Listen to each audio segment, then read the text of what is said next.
وعلیکم السلام ورحمۃ اللہ وبرکاتہ۔ دیکھیے، جو آپ نے سوال کیا ہے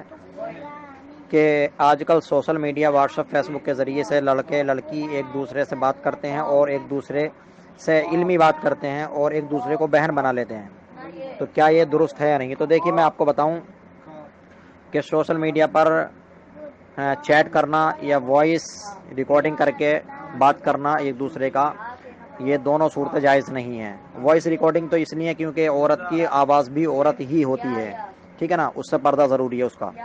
اور رہا چیٹنگ کا، تو چیٹنگ یہ ایک حدیث پاک کا مفہوم ہے۔ حضور صلی اللہ تعالیٰ علیہ وسلم نے اس دور میں فرمایا تھا کہ عورتوں کو لکھنا نہیں سکھایا جائے، عورتوں کو لکھنے سکھانے سے منع فرمایا۔ اس کی وجہ یہ تھی کہ ایک دوسرے سے جو تھا مطلب کانٹیکٹ نہ ہو کسی بھی غیر محرم سے، اور وہ کانٹیکٹ کا ذریعہ تھا خطوط، اور جب لکھنا نہیں آتا ہوگا تو خطوط کے ذریعے کانٹیکٹ نہیں کر پائیں گے، ایک دوسرے سے کوئی بات نہیں کر پائیں گے، ٹھیک ہے نا، تو اس لیے منع فرمایا تھا لکھنے سے۔ تو آج کے دور میں یہ لکھنا، واٹس ایپ، فیس بک وغیرہ کے ذریعے چیٹنگ کرنا، یہ اسی خطوط کے مانند ہو جائے گا، کیونکہ اس وقت میں حضور صلی اللہ علیہ وسلم نے لکھنے کو منع فرمایا، آج یہ چیٹنگ کرنے کو بھی اسی حکم میں آئے گا، ٹھیک ہے نا۔ رہا علمی بحث کرنا، علمی باتیں کرنا، تو رہا علمی معلومات حاصل کرنا، یہ عورتیں بھی، لیڈیز بھی آج کے دور میں بہت علم والی ہیں، اور ممکن ہے بہت آسانی کے ساتھ میں ایک دوسری لیڈیز سے علم حاصل کر سکتی ہیں اور معلومات حاصل کر سکتی ہیں۔ لیکن پھر بھی اگر کوئی ایسا راستہ نہیں ہے تو جو محرم ہے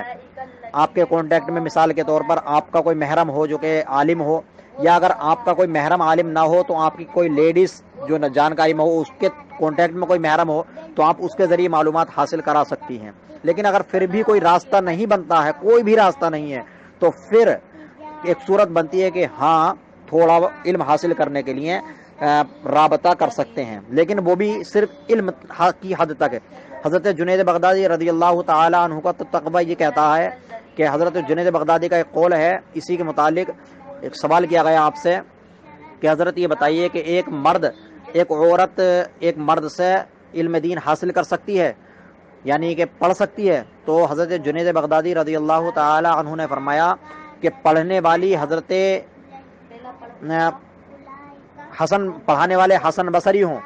اور پڑھنے والی رابعہ بصری ہوں، سمجھے،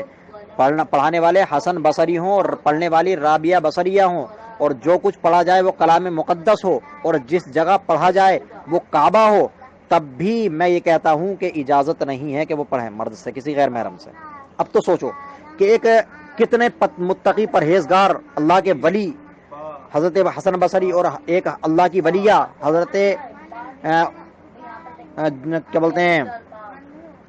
رابعہ بصریہ، اور کلام مقدس پڑھا جانے والی کتاب، اور جس جگہ پڑھا جائے وہ کعبہ، تب سوچئے کہ ان کا تقویٰ یہ کہہ رہا ہے، تو ہم کیسے ایک بغیر کسی حاجت کے اور چھوٹی موٹی ضرورت کے لیے ہم کسی غیر محرم سے کیسے بات کر سکتے ہیں؟ کیسے بات کرنے کی اجازت دی جا سکتی ہے؟ ٹھیک ہے نا۔ اور رہا بہن بنانے کا مسئلہ، تو بہن بھائی کا جو رشتہ ہے وہ شریعت مطہرہ میں یا تو خون کا، نسب کا رشتہ ہے، یا پھر دوسرا رشتہ جو ہے وہ رضاعت کا یعنی دودھ کا رشتہ ہے، دودھ کے ذریعے جو رشتہ بنتا ہے تو وہ رشتہ، اس کے علاوہ کوئی بھی رشتہ زبان سے کہہ لینے سے رشتہ نہیں بنتا ہے، اس کے لیے